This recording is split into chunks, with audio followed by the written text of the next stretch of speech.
Hey everyone, my name is Kendrick Diaz, and this is Verse by Verse, a short podcast all about exploring the insights and lessons of the inspired Word of God. Today we're looking at a verse in the book of Hebrews. Now this book mostly deals with the differences between the Old Covenant and the New Covenant. Now you might remember the Old Covenant. This was the agreement, the contract that God made with the children of Israel after he freed them from slavery. He organized them into a nation, he gave them his laws, and what happened? They broke the covenant. They broke the contract. Well, at any rate, that arrangement has been replaced by the New Covenant. Now, the author of Hebrews is pointing out the difference between the two, and this is what he says. Quoting from an ancient prophecy, "This is the covenant that I will make with them after those days, says the Eternal. I will put my laws into their hearts, and in their minds I will write them." Now, the first point I should mention is clearly law-keeping is still required under the terms of the New Covenant. That's not to say there isn't a difference. No, there is, but it has nothing to do with which of the 10 Commandments are relevant and which are not.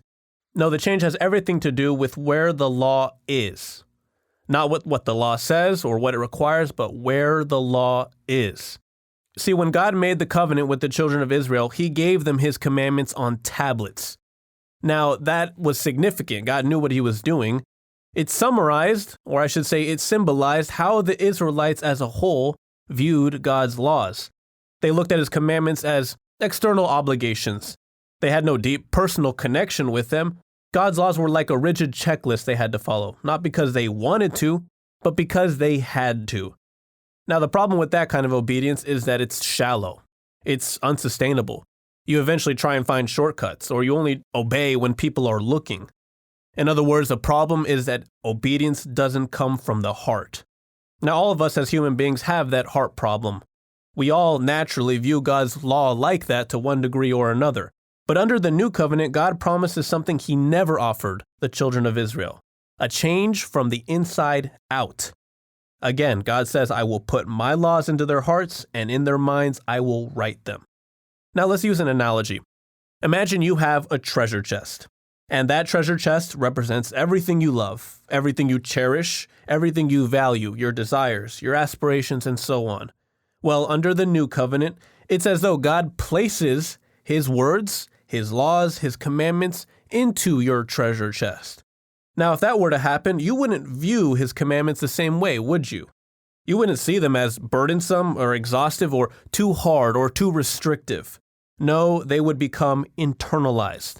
They would become a part of who you are. Now you would obey God because you want to. So to facilitate this change in heart, God goes directly to the source, to your core, through the power of his Spirit. Now, I don't mean to suggest that this complete transformation is instantaneous. No, it doesn't happen all at once. It's a process called conversion, and it takes time. I'll close with the statement the Apostle Paul made in the book of Philippians. He was writing to Christians, and they began to experience that change of heart. But Paul reminded them where that all came from. And he wrote in the 2nd chapter in the 13th verse, "For God is working in you, giving you the desire and the power to do what pleases him." How? Again, by writing his laws into their hearts and into their minds.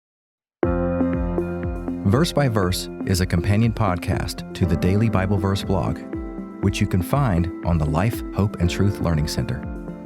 Check out the show notes for more.